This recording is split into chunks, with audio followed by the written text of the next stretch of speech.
Welcome to the Wave Strength. Innovative solutions for a secure retirement. Presented by Pacific Life. Hello, everyone, and welcome to another exciting episode of the Wave Strength podcast series. I'm your host, Jim Breen, head of marketing with Pacific Life's institutional team. With us today live in studio is Michael Finke. Michael, thank you so much for taking time out of your busy schedule to fly out and join us today. Thank you, Jim. It's great to be here.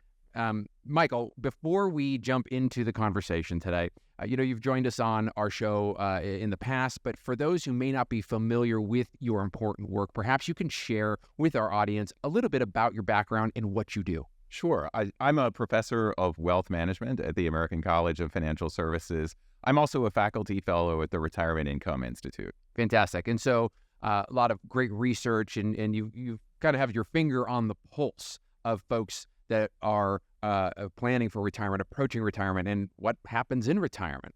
We do a lot of consumer surveys, so I think I have a pretty good idea where people's heads are at these days. Yeah, and I always appreciate our conversations. You always bring a very unique perspective to those of us that are trying to create these solutions for folks, whether it's planning, approaching, or in that stage of retirement. So thanks for joining us once again. My pleasure. Okay, let's jump right into it today, Michael. So we have a couple questions, that stem from the data and the research that you have done. What I'd like to do, though, is talk a little bit about this term, a license to spend. This term kind of appeals to me. Maybe you can share some of the findings and tell us why purchasing lifetime income or an annuity allows us to spend more money in retirement. In my surveys, I find that people are far more comfortable spending money from their income. So, for example, Social Security or a pension, they don't have any compulsion spending up to the amount of money that they get every month from their income. But when it comes to spending money from their savings, they think completely different about it. So, as an example, my own mother, at the very beginning of retirement, she bought this very practical Volkswagen station wagon. It had a diesel engine. It got great gas mileage.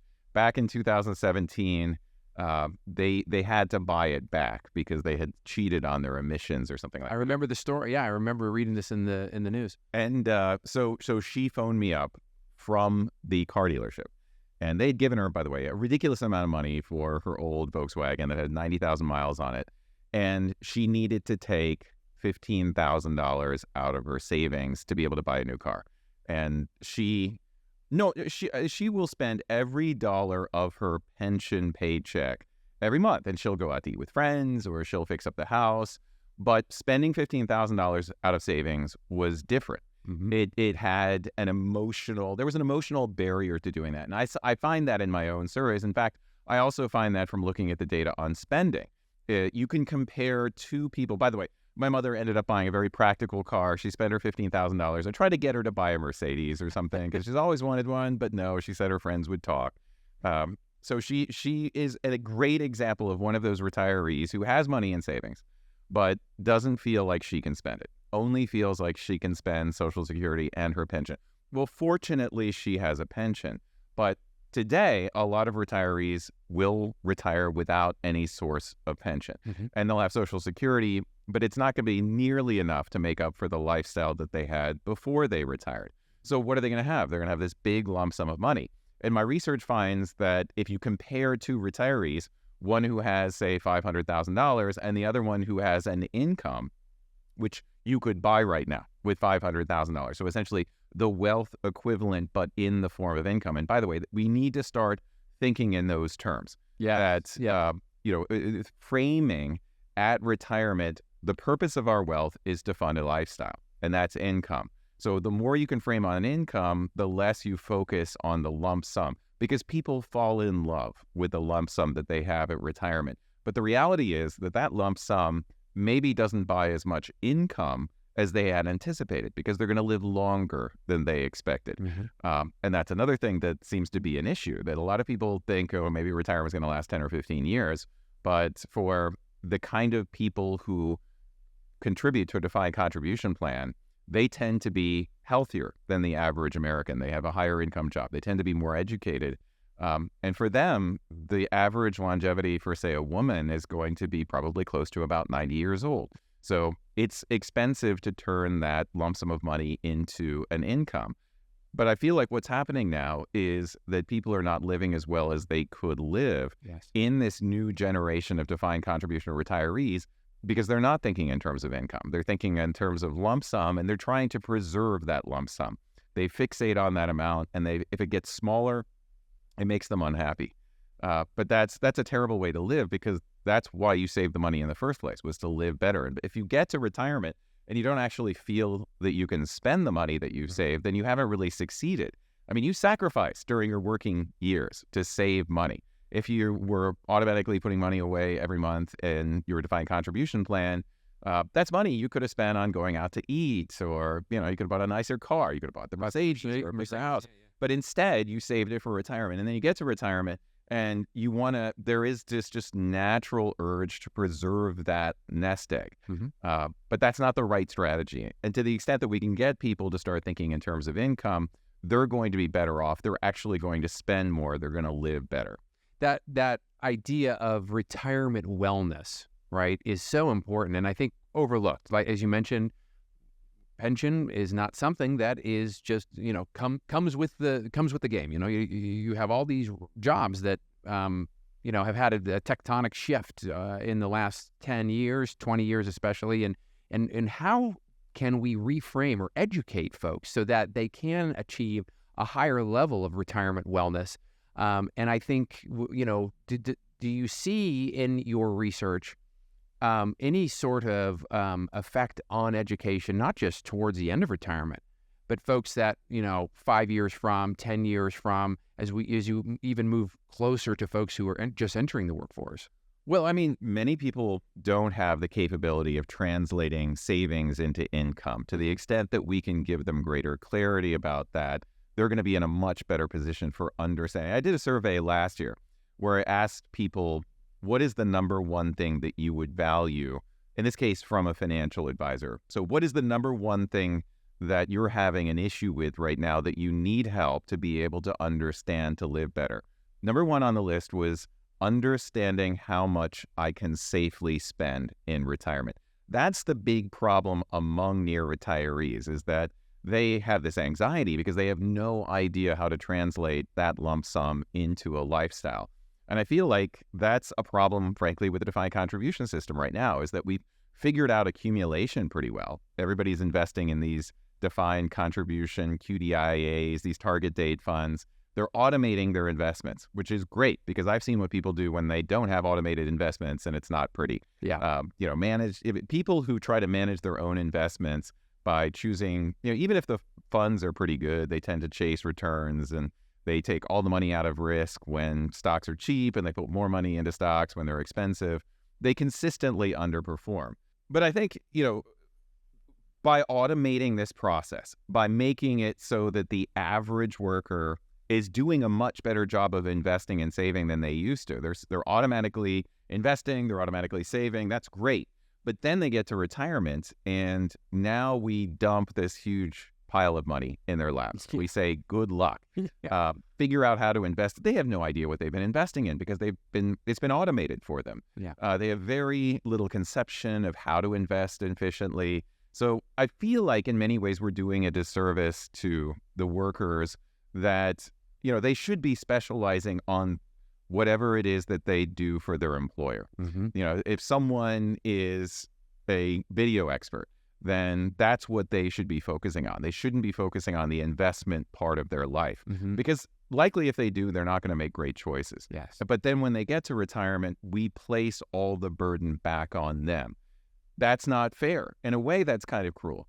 They should have an easier pathway to taking the money and turning it into a lifestyle, understanding how much I can safely spend. We don't give that to employees, and we need to be giving that to employees the same way that we've automated the accumulation. We need to begin automating the decumulation part. Yeah, because that is such a vulnerable time in life. And as you mentioned a moment ago, you work your entire life. And if somebody is giving of themselves in that role, whatever it was that they did during their career, the last thing that person should have to do is have added anxiety about, am I going to outlive my savings? Am I going to have enough in retirement to even achieve the lifestyle I was hoping I'd be able to live? And you're almost riding on that defense your entire retirement, wondering what's going to happen. You know what? I won't go on that trip, even though I'd really like to, or I won't get the Mercedes. And it's just so important that we as an industry kind of reframe the way in which we've been thinking, so that we really can truly provide these solutions for folks, not just through products and solutions, but training, education at an early stage in that retirement planning process, so that it's not just in 6 months I'm retiring. Where's the book? I need to cram and figure this all out. So it's part of their DNA early on. It's kind of like health. I just did an analysis where I was looking at some of the relationships between physical health and financial health, and you can't cram your physical health at the last minute. Great example. Of retirement. It's one of the things that that really struck me is that something like your VO2 max, which is your ability to process oxygen, just gets worse over time. And then what happens is we get to retirement, we want to go, on hikes, and we want to do something physical, and we can't do it because we haven't made that investment. I feel the same way about the investment in money, that we've got to start thinking about it earlier on in our lives so that we're prepared for it later on in life. We can't invest our way out of a financial problem in our late 50s when we're only a few years away from retirement. And to the extent that people have that lack of clarity, I think that just adds to the anxiety, that makes them feel like they're not prepared. And part of the employer's job is to get people to feel like they can transition into the next stage of their life without having to experience that anxiety because they don't have the information that they need. Yeah, it's like, having an expectation that you're going to go to the gym and you've never been before, but, at the end of that first session, you're going to be able to bench press 250 pounds, You just can't do it, as you say, cram, and you need to be able to work up to that goal and have a way in which you can educate yourself, but not just through education, but also a plan, a strategy that sets you up financially to achieve that wellness in retirement. Right. And then the question becomes like, what kind of information should we be giving them? Yeah. Should we be giving them information about stock investments? Mm-hmm. No, that's not helpful. Yes. So they're going to try to, they're going to end up making mistakes. We know that. So the kind of education they need is simple. They need to understand how much they need to save. They need to understand how much a certain amount of money translates to in terms of a lifestyle in the future. That's the kind of information that they need to make rational choices. And there's only so many levers that you can actually pull. You can choose how much to save. You can choose what to invest in. But for the most part, the choices are relatively simple, but people don't have the tools that they need to make the choices that will make them feel comfortable actually making that transition. Yeah, and you talk about providing information at a level that's attainable by that participant in a way that they can understand. And, for those interested in more content, I would encourage you to head over to YouTube, search The Wave Strength by Pacific Life, our thought leadership platform.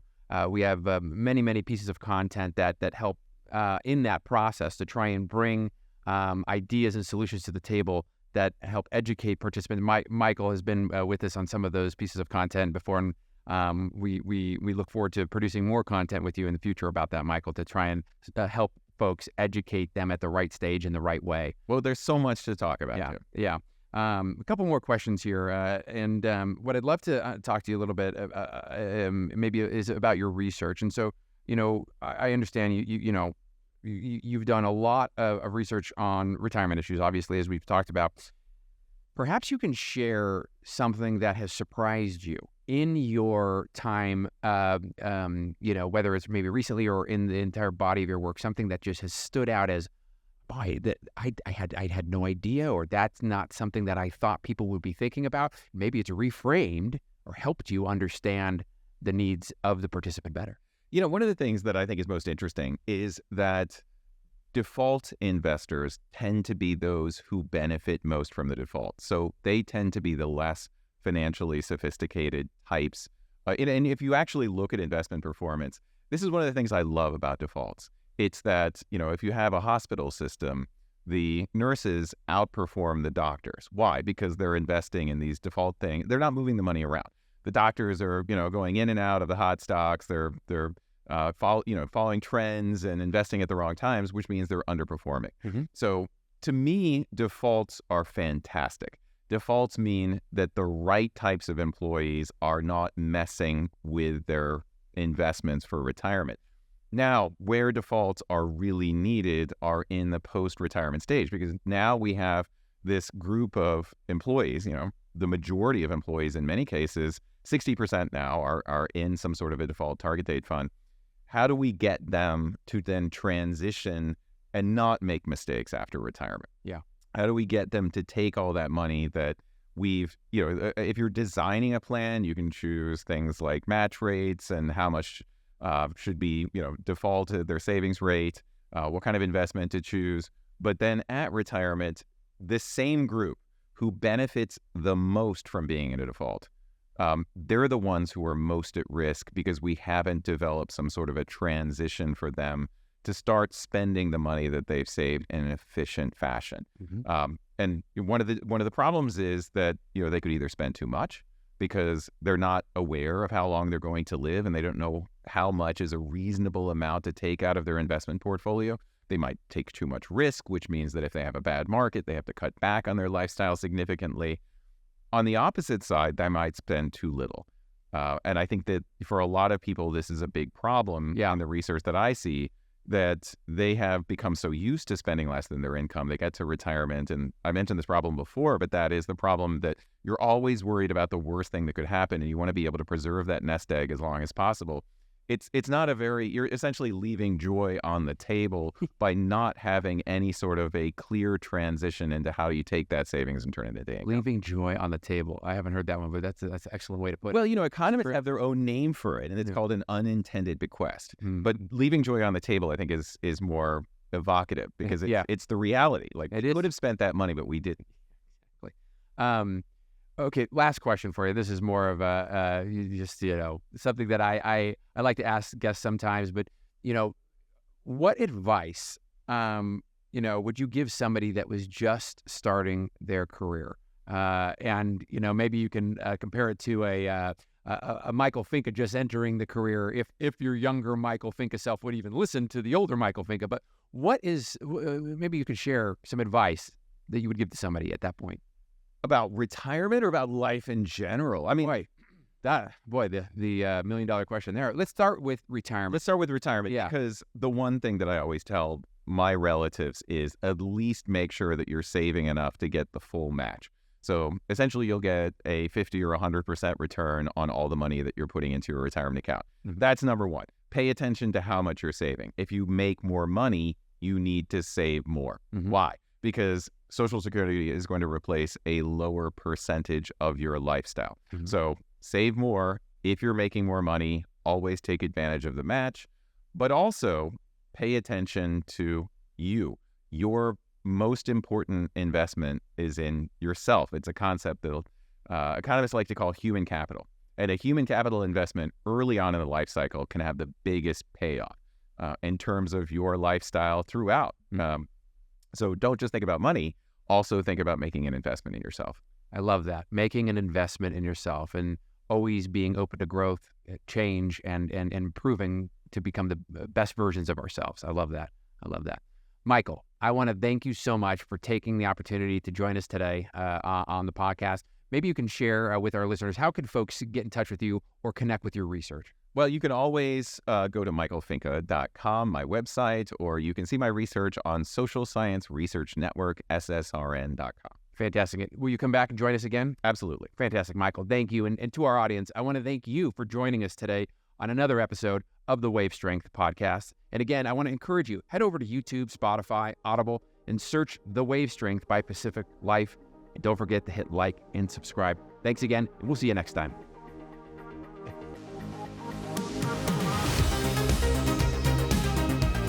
This has been another episode of The Wave Strength, presented by Pacific Life. Don't forget to catch us on YouTube and make sure to subscribe. Although this podcast is presented by Pacific Life, the opinions and views expressed are those of the hosts and participants and do not necessarily reflect Pacific Life's views on any of the topics discussed. Unless otherwise noted, Pacific Life is unaffiliated with any other individual or company mentioned. Pacific Life is a product provider. It is not a fiduciary and therefore does not give advice or make recommendations regarding insurance or investment products.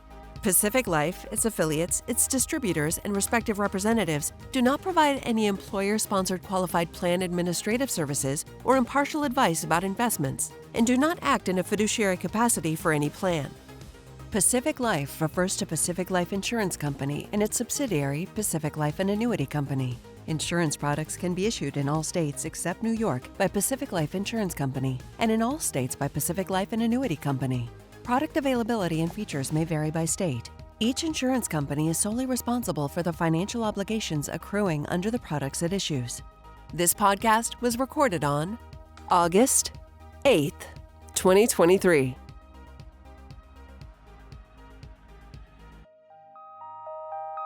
Thanks for joining us on today's show. We'd love to hear from you. Join the conversation below and leave a comment on your thoughts on what the industry can do better for participants as it pertains to lifetime income solutions. And if you'd like more interesting content, click one of these links over here.